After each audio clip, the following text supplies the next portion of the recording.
ازيكم عاملين ايه؟ وحشتوني جدا جدا جدا. فيديو النهارده هنتكلم عن 3 اجزاء مسلسل لعبة الحبار، المسلسل اللي عامل ضجة عالميا مش بس في كوريا بس. هنقارن ما بين الثلاث اجزاء من حيث القصة او المميزات والعيوب، وكمان من حيث الشخصيات ودور كل شخصية في الاجزاء الثلاثة. وكمان هقول لكم رأيي في الاخر خالص وايه افضل جزء انا حبيته. بس قبل ما نبدأ خلونا بس نعمل لايك وتشتركوا في القناة وتعملوا شير مع كل اصحابكم عشان الفيديو يوصل لاكبر عدد من محبين المسلسل. خلونا نبدأ مع اول جزء اللي كان انتاج 2021، وده الجزء اللي دخل الكي دراما او دخل الدراما الكورية مستوى عالي جدا للعالمية، وده هنحط بين قوسين انه كان افضل جزء في كل الاجزاء بالنسبة للمشاهدين. خلونا نتكلم في الإيجابيات. الفكرة الأصلية للمسلسل كانت مبهرة جدا وصادمة لكل الناس.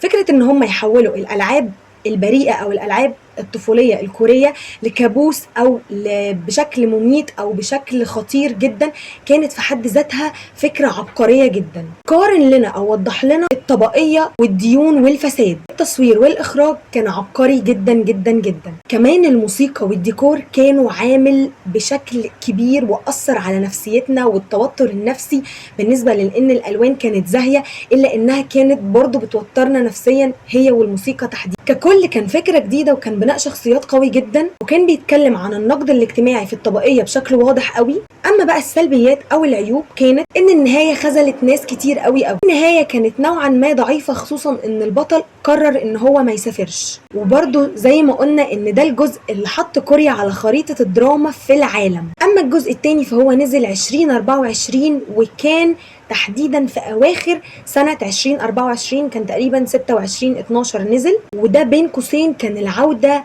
بسيناريو اكتر سوداوية وخطورة. المميزات ان هم كملوا لنا قصة جيهيون بشكل واضح وصريح. كان في تطور في شخصية القائد او مصمم اللعبة، وظهر معاهم بدور كبير قوي كلاعب في اللعبة. كمان ظهرت خلفياته وشخصيته اللي كانت قبل كده وعرفنا عنها برضو حاجات. التوتر كان كبير قوي في السيزون ده، وكمان اتكلموا عن الطبقات السياسية بشكل صريح قوي. كان في مواجهات جديدة وكان في برضو مؤامرات أعمق في الجزء ده. عيوب الجزء ده كان المشاهد الدموية فيه قليلة قوي. أما الألعاب مقارنة من الجزء الأول كانوا في الجزء الثاني مركزين قوي على إن هم يركزوا على الجانب النفسي والسياسي بشكل كبير. الأحداث كانت طويلة وكانت مماطلة ومتكررة نوعا ما. أما الجزء الثالث فكان في 2025، وده كان المواجهة الأخيرة والحاسمة. مميزات الجزء ده إن شخصية البطل اتحولت خالص من ضحية ضعيفة وطيبة لشخص عايز ينتقم. رجوع الألعاب في الجزء ده كانت بشكل مرعب وكانت بشكل جامد جدا عن أي جزء تاني.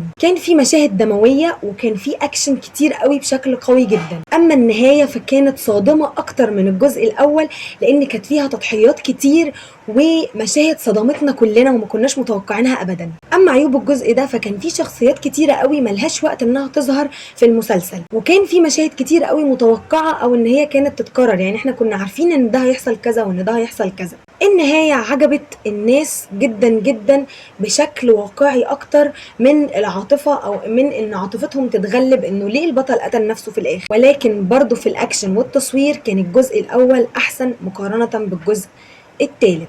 طيب دي كانت مقارنة سريعة ما بين العيوب والمميزات مع ال3 أجزاء. تعالوا بقى نخش على شخصيات المسلسل ونفهم أكتر الشخصيات كانت متكونة إزاي. كل شخصية كان ليها خلفية مؤثرة جدا ودور كبير قوي قوي قوي في المسلسل، وتعلمنا من بعض الشخصيات معنى التضحية، معنى الوفاء، ومعنى برضو إن إحنا ما نكونش أنانيين. برضو كان في شخصيات خلتنا نتعاطف معاها برغم إنها شريرة. أول شخصية معانا وده البطل الرئيسي اللي هو جي هون اللي رقمه 456 أو 456. كان تطورها ملحوظ جدا من شخص ضايع وما عندوش اي حاجة لشخص بيحاول ان هو يبقى انسان افضل. كان فاشل في حياته وعليه ديون كتير قوي، وكان عايش مع والدته وكان بيحاول ان هو يحسن من حياته عشان خاطر بنته اللي كانت عايشة مع امها وجوزها التاني.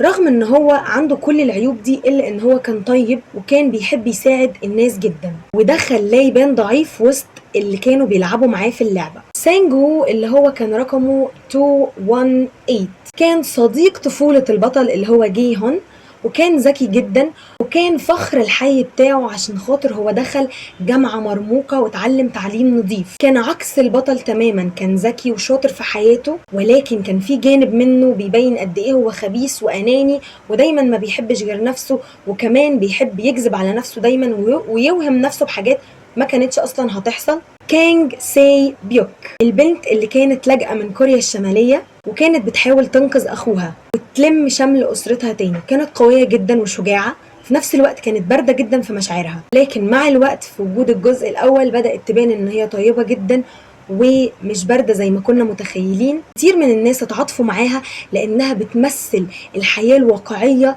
لضحايا الظروف القاسية السياسية والاجتماعية كمان.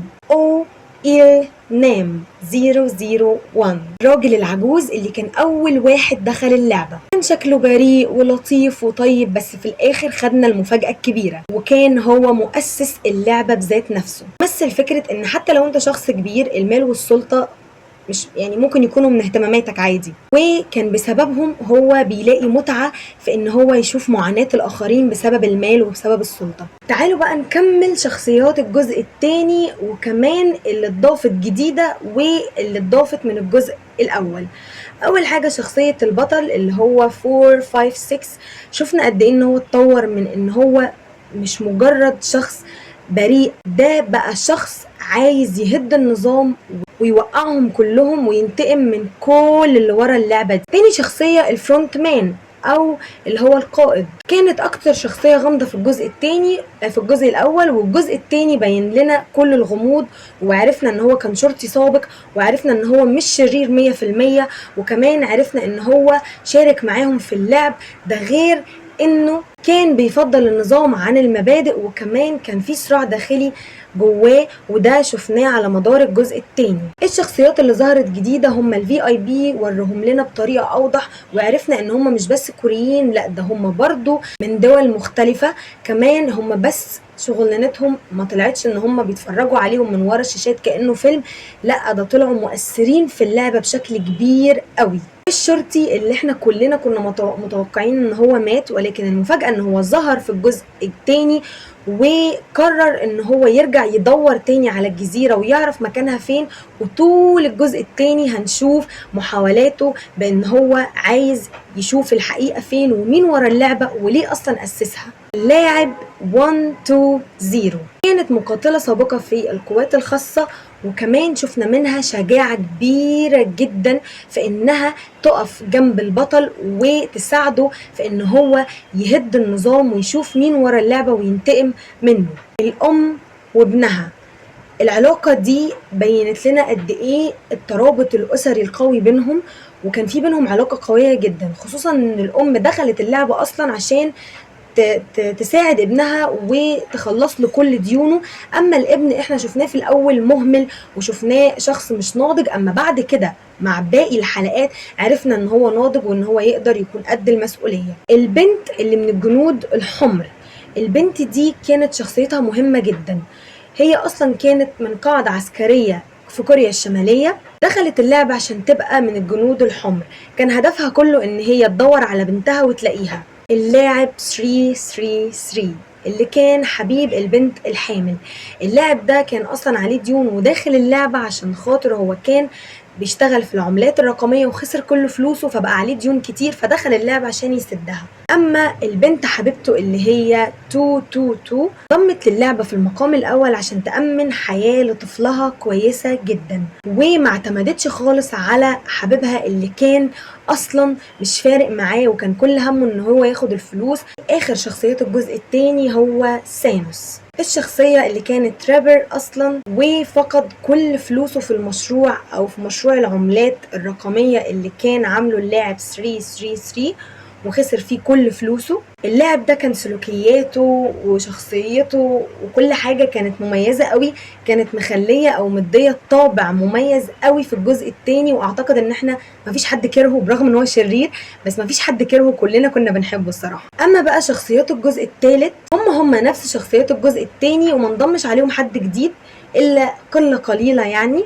خلونا نتكلم عن شخصيات الجزء الثالث بطريقة مختصرة شوية. كالعادة البطل الرئيسي جي هون بقى عايز ينجو وفي نفس الوقت عايز يحرر كل الناس دي، او ما بقاش فارق معاه انه ده بيقتل ده وده بيقتل ده، اهم حاجة ان هو عايز يوصل للحقيقة وينهيها تماما.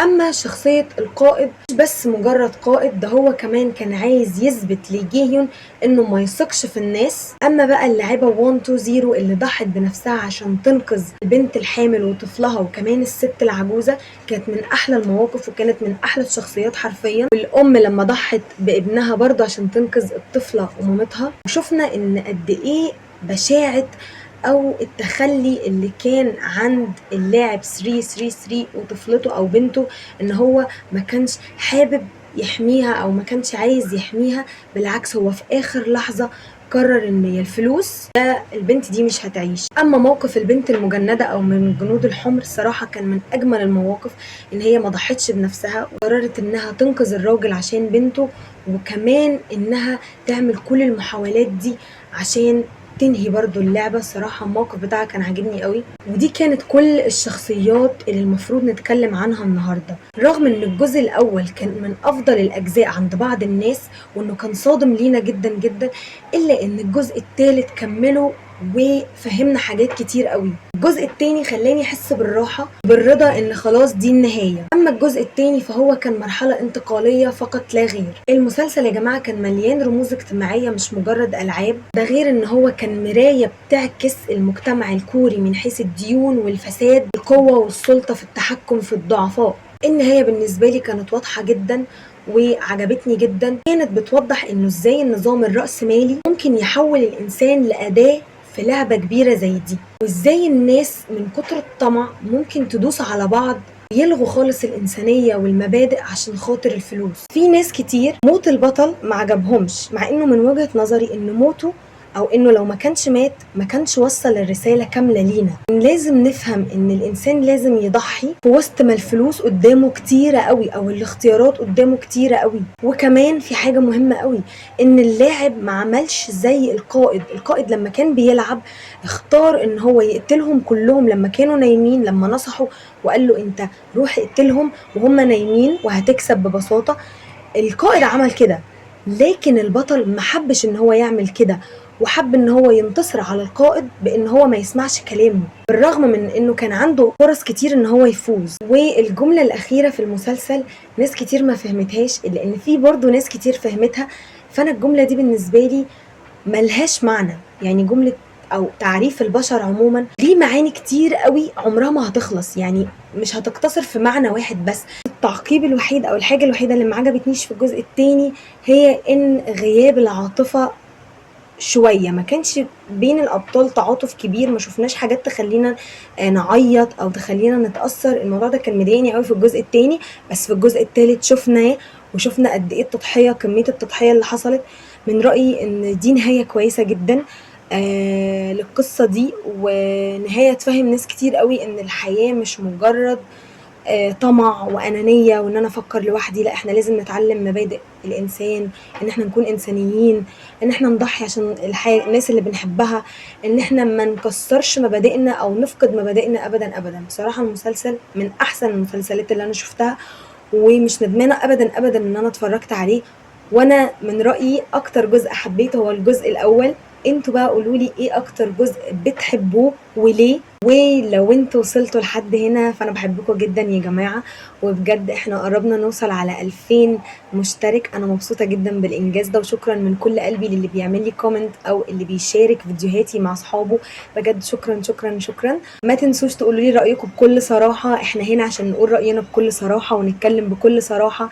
فاللي عجبه المسلسل او عجبه النهاية يقول، واللي ما عجبهوش برضه يقول، محدش هيقدر يقول له حاجة، لان في النهاية ده رأيك الشخصي واحنا لازم نحترمه. ما تنسوش بقى ان انتوا تدعموني بلايك وشير وتشتركوا في القناة، واشوفكم في فيديو جديد. باي باي.